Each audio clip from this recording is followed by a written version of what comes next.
Hello guys, मैं समृद्धि आप सबका टीचिंग वॉरियर चैनल पे स्वागत करती हूँ।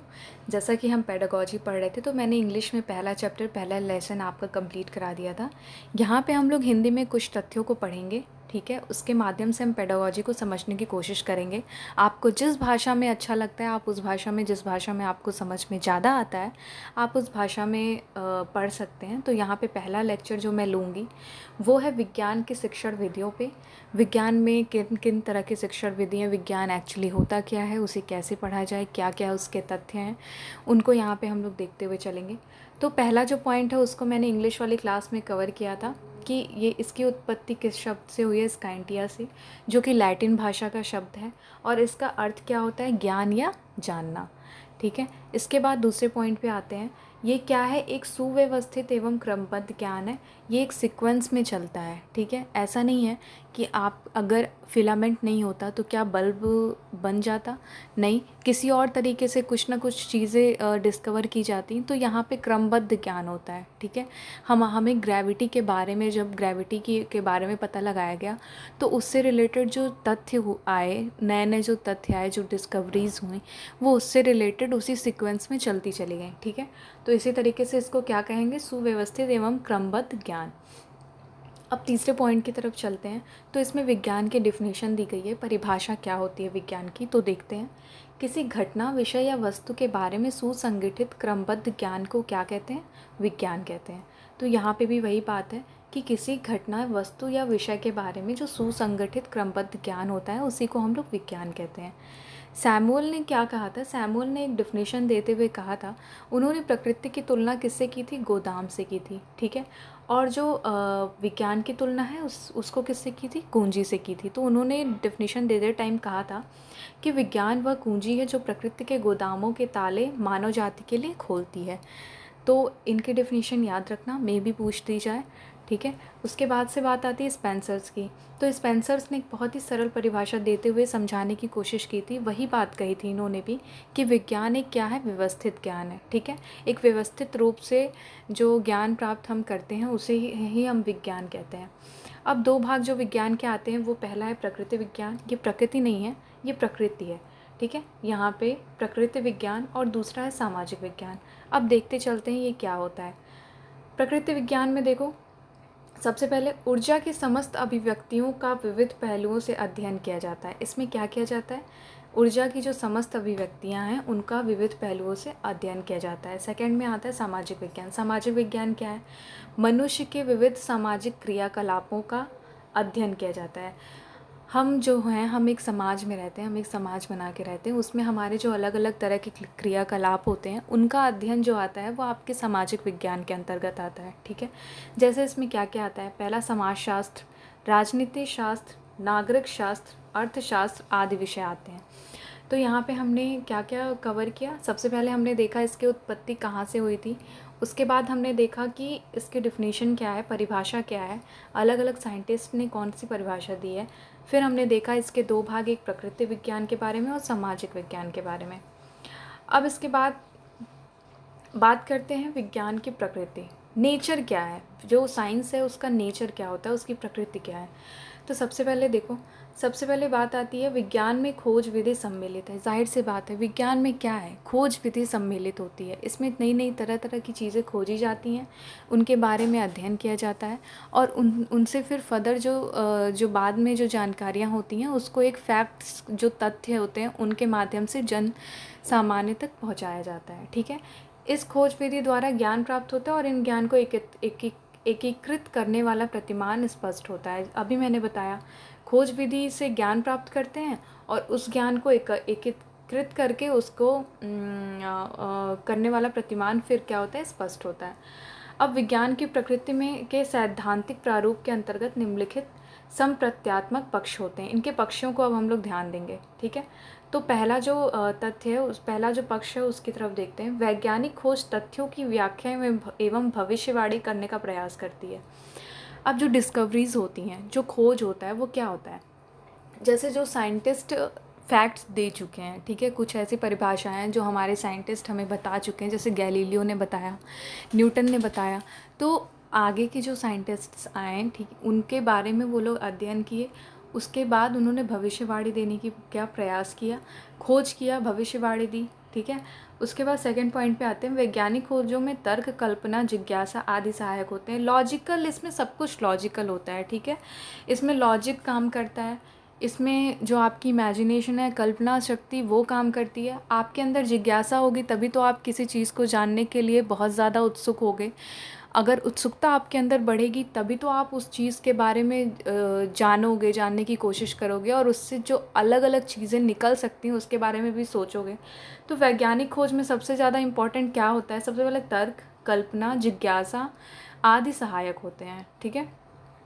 इसके बाद देखते हैं जो थर्ड पॉइंट है, मुख्य विशेषताएं, प्रश्न करना। इसमें क्या होती है, जो मुख्य विशेषताएं क्या क्या होती हैं? प्रश्न करना, आंकड़ों का संग्रह, विश्लेषण, उत्तर देना, उत्तर प्राप्त करना और उसका संप्रेषण आदि।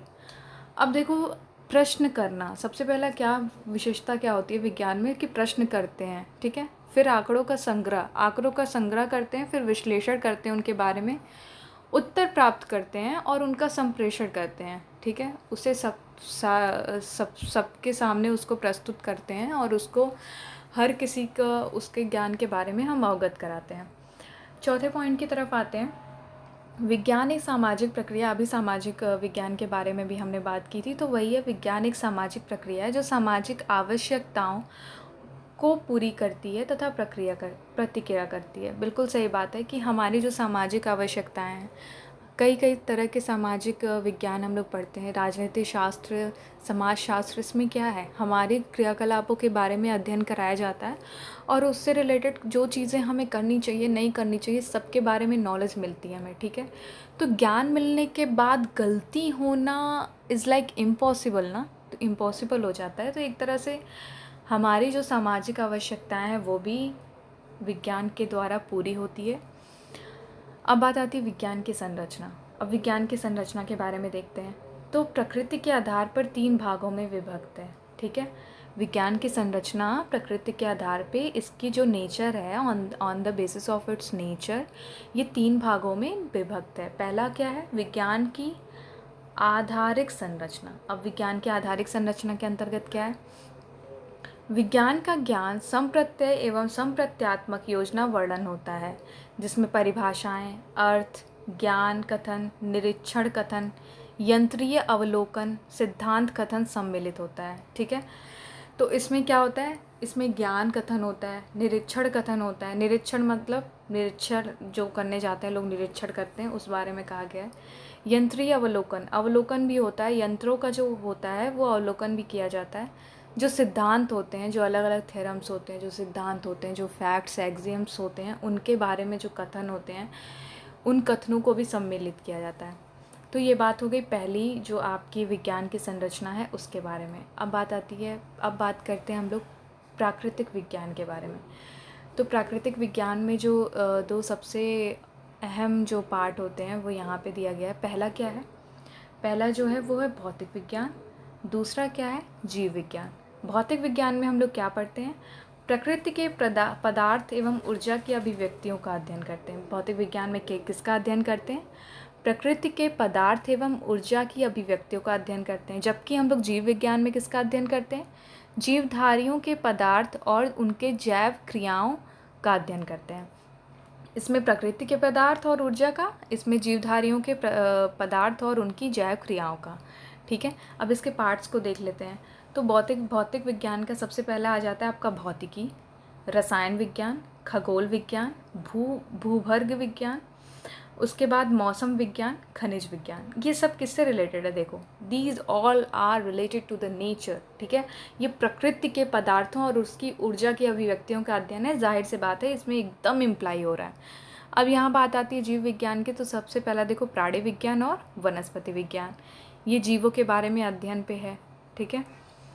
अब देखो इसके बाद ये जो डेफिनेशन है वो दिया गया है कि प्राकृतिक तथ्यों का ज्ञान प्राप्त करने के लिए जिस विधि का प्रयोग किया जाता है उसे विज्ञान की विधि या वैज्ञानिक विधि कहते हैं। जो प्राकृतिक तथ्य होते हैं ना, जो प्रकृति से रिलेटेड होते हैं, जो हमारे प्रकृति से के बारे में होते हैं, उन तथ्यों का जो ज्ञान प्राप्त करने के लिए कई तरह की विधि होती है, जैसे अवलोकन विधि होती है, आपकी खोज विधि होती है और कई तरह की विधियाँ होती हैं। इन विधियों के माध्यम से हम प्राकृतिक तथ्यों के बारे में जानते हैं, ज्ञान प्राप्त करते हैं और इसे ही हम लोग क्या कहते हैं, वैज्ञानिक विधि कहते हैं। ठीक है, तो वैज्ञानिक विधि में हम अलग अलग विधियों के माध्यम से प्राकृतिक तथ्यों के बारे में ज्ञान प्राप्त करते हैं। यही डिफिनेशन यहाँ दी गई है। अब जो पहला पॉइंट वहाँ पे हम लोग ले चल रहे थे, यहाँ पे ये संरचना की बात हुई थी, यहाँ पे पहला पॉइंट कवर हो गया था। अब दूसरा पॉइंट यहाँ पे देखो, दूसरा पॉइंट है विज्ञान की विन्यासात्मक संरचना। ठीक है, इसमें विविध वैज्ञानिक प्रविधियाँ सम्मिलित की जाती हैं जो खोजों से संबंधित होती हैं। किससे संबंधित होती हैं? खोजों से संबंधित होती हैं। जैसे निरीक्षण क्या है, एक तरह से आपके खोज से ही तो संबंधित है। निरीक्षण, वर्गीकरण, मापन एवं मूल्यांकन, प्रयोगीकरण, परिकल्पना का विकास और निष्कर्ष। ये आपका ये एकदम एक सीक्वेंस में लग रहा है ना। इसी तरीके से इसमें अलग अलग वैज्ञानिक जो प्रविधियां हैं वो भी सम्मिलित होती हैं। तो ये आपका किस में आ जाएगा? विन्यासात्मक में आ जाएगा। अब बात आती है सामाजिक संरचना की। तो थर्ड पॉइंट में सामाजिक संरचना हम लोग देखेंगे। इसमें क्या है? विज्ञान का व्यक्ति एवं समाज से घनिष्ठ संबंध होता है। बिल्कुल सही बात है। हम व्यक्ति जो होते हैं, हम खुद समाज से किस तरीके से सामंजस्य बिठा के रहते हैं। एक घनिष्ठ संबंध होता है ना, हम ही तो समाज बनाते हैं। और जो सारी चीज़ें हैं जो प्रकृति की देन है, वो सारी चीज़ें एक दूसरे से को रिलेटेड होती हैं। ठीक है, और वो एक समाज का निर्माण करती हैं। हम जो समाज का निर्माण करते हैं उसका भी हम लोग अध्ययन करते हैं। और जो अंतरक्रिया होती है, हमारे समाज की जो अंतरक्रिया होती है, वो भी हम लोग विज्ञान के अंतर्गत ही उसका अध्ययन करते हैं। अब शुरू करते हैं हम लोग विज्ञान के जो 2 पार्ट्स हैं। जो एक प्राकृतिक विज्ञान है, उसको पहले पढ़ते हैं। ठीक है, फर्स्ट क्या लेके चलते हैं? प्राकृतिक विज्ञान के बारे में। यह पूरा विश्व पदार्थ का बना हुआ है। हम सभी जानते हैं कि हम सभी, ये पूरा विश्व किसका बना हुआ है? पदार्थ का। ब्रह्मांड का पदार्थ स्थिर एवं स्थायी नहीं है। ब्रह्मांड का जो पदार्थ है वो स्थिर और स्थायी नहीं है। अब देखो, पदार्थ और ऊर्जा का घनिष्ठ संबंध है। सही बात है। पदार्थ और ऊर्जा का जो मैटर है, मैटर और एनर्जी का घनिष्ठ संबंध होता है। और ब्रह्मांड एक विशाल एवं जटिल पदार्थ ऊर्जा तंत्र है। ये पॉइंट देखो, ब्रह्मांड एक विशाल जटिल पदार्थ ऊर्जा तंत्र है और भौतिक रासायनिक तंत्र है। ठीक है, अब बात आती है तुम्हारे वैज्ञानिक विधि के 5 क्रमबद्ध चरण होते हैं। अब देखो, वैज्ञानिक विधियों के चरण कितने होते हैं? तो वैज्ञानिक विधियों के 5 क्रमबद्ध चरण होते हैं। ये लाइन वाइज एकदम याद रखना। इसमें कभी कभी पूछ लेता है कि ये किस सीक्वेंस में होने चाहिए। ऑप्शन में दे देगा 1 2 3 4 3 4 2 1 ऐसे करके, उसमें कंफ्यूज करने के लिए दे देता है। तो यहाँ पे याद रखो, सबसे पहले समस्या, फिर बात आती है परिकल्पना, फिर प्रायोगिकरण, फिर प्रेक्षण, फिर निष्कर्ष। ठीक है, तो 5 क्रमबद्ध जो चरण होते हैं वैज्ञानिक विधि के, उसके होते हैं पहले समस्या। ये वैज्ञानिक है, यहाँ पे वैज्ञानिक नहीं, ये वैज्ञानिक है। परिकल्पना, प्रायोगिकरण, प्रेक्षण और निष्कर्ष। अब विज्ञान के लक्ष्यों के बारे में बात करते हैं। तो विज्ञान के लक्ष्य, जीवन के किसी भी क्षेत्र में सफलता प्राप्त करने के पूर्व निश्चित उद्देश्य का होना अति आवश्यक है। जाहिर सी बात है, हम जब कि कुछ भी करने जाते हैं, तो जब हम पूर्व में ये निश्चित कर लेते हैं कि हमें करना क्या है, तो वो चीज़ हमारे लिए करने के लिए आसान हो जाती है। ठीक है, और वो पूर्व निश्चित जो उद्देश्य है, जो प्री डिसाइडेड एम होता है, वो बहुत ही इम्पॉर्टेंट होता है किसी भी काम के लिए। अब जॉन डीवी जी ने क्या कहा था? जॉन डीवी के अनुसार उद्देश्य एक जाना हुआ ध्येय है। ठीक है, जो कि एक क्रिया को निर्देशित करता है या व्यवहार को संचालित करता है। इन्होंने उद्देश्य को एक बहुत ही इम्पॉर्टेंट फैक्टर बताते हुए कहा कि ये बहुत ही इम्पॉर्टेंट होता है, क्योंकि ये क्रिया को क्या करता है? ये क्रिया को निर्देशित करता है, उसे निर्देश प्रदान करता है। हमारी क्रिया का क्रियान्वयन होने के लिए बहुत ही हेल्पफुल होता है। और हमारे व्यवहार को एक तरह से संचालित भी करता है, संचालन का कार्य भी करता है। अब नेक्स्ट पॉइंट में देखो, बालक के लिए विज्ञान के निम्नलिखित उद्देश्य होते हैं। एक बालक के लिए विज्ञान के क्या क्या उद्देश्य हो सकते हैं, ये भी देखते हैं हम लोग। वैज्ञानिक दृष्टिकोण उत्पन्न करना। सबसे पहले तो बालक के अंदर हम लोग को वैज्ञानिक दृष्टिकोण उत्पन्न करना चाहिए। ठीक है, पर्यावरणीय घटकों का ज्ञान बालक को प्रदान करना चाहिए और बहुत ही सरल तरीके से उसकी सारी कन्फ्यूज़न को दूर करते हुए उसे पर्यावरणीय घटकों के बारे में ज्ञान प्रदान करना चाहिए। विज्ञान की उपयोगिता का उद्देश्य, विज्ञान की क्या क्या जो उसके क्या बेनिफिट्स हैं, क्या क्या चीज़ें उससे निकल के आती हैं, आगे इसकी क्या उपयोगिता होगी, इसके बारे में भी हम लोग को बच्चों को अवगत कराना चाहिए। ठीक है। और चौथा है मानसिक एवं बौद्धिक विकास का उद्देश्य। मानसिक और बौद्धिक विकास का हमारे मानसिक और बौद्धिक विकास के बारे में ये बताना चाहिए कि ये विज्ञान जो है हमारे लिए किस तरह से सहयोगी है हमारे मानसिक और बौद्धिक विकास के लिए। ठीक है। इन सभी उद्देश्यों के बारे में बच्चों को अवगत कराना चाहिए। अब देखो, अब विज्ञान शिक्षण के उद्देश्य एवं प्राप्य उद्देश्य, इसके एम के बारे में हम लोग देखते हैं। उद्देश्य का स्वरूप विस्तृत होता है जबकि प्राप्य उद्देश्य का स्वरूप विशिष्ट होता है। देखो, उद्देश्य का स्वरूप जो होता है वो विस्तृत होता है और प्राप्य उद्देश्य होता है उसका स्वरूप जो है विशिष्ट होता है। ठीक है। इसका विस्तृत होता है और इसका विशिष्ट होता है। लक्ष्य व्यापक होते हैं जबकि उद्देश्य की उत्पत्ति लक्ष्यों से होती है। यहाँ पे इन सब में डिफरेंस बताते हुए आपको समझाने की कोशिश किया गया है कि उद्देश्य का स्वरूप विस्तृत होता है, प्राप्य उद्देश्य का स्वरूप विशिष्ट होता है। ठीक है। और लक्ष्य क्या होते हैं, व्यापक होते हैं।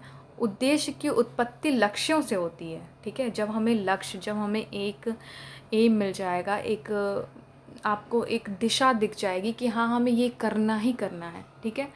तो आप उससे रिलेटेड उस लक्ष्य को पाने के लिए अलग अलग तरह के उद्देश्य बनाते हैं ना।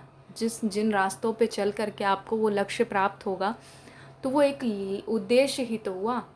हमें ये करना है, ये करना है। ठीक है। उस चीज़ को पाने के लिए हमें ये करना है, ये करना है। तो इन उद्देश्यों को की उत्पत्ति किससे होती है, लक्ष्यों से होती है। तो लक्ष्य आपका क्या हुआ, व्यापक हुआ। अब बात आती है लक्ष्य। तो लक्ष्य का देखो, लक्ष्य के बारे में हम लोग को क्या क्या पढ़ना है। लक्ष्य के व्यवहारिक उद्देश्य के बारे में पढ़ना है, शासनात्मक उद्देश्य के बारे में पढ़ना है, सांस्कृतिक उद्देश्य के बारे में पढ़ना है। ये हम लोग नेक्स्ट वीडियो में कवर करेंगे। आज के लिए बस इतना ही। हिंदी में जो पेडागोजी की क्लास है वो आपकी अलग से वीडियो बनेगी। इंग्लिश वाली पेडागोजी अगर आपको ज़्यादा समझ आती है तो वो भी वीडियोज़ आपकी पढ़ती रहेंगी। बाकी एनसीईआरटी के मैं वीडियो अपलोड कर दूँगी। Thank you so much. धन्यवाद।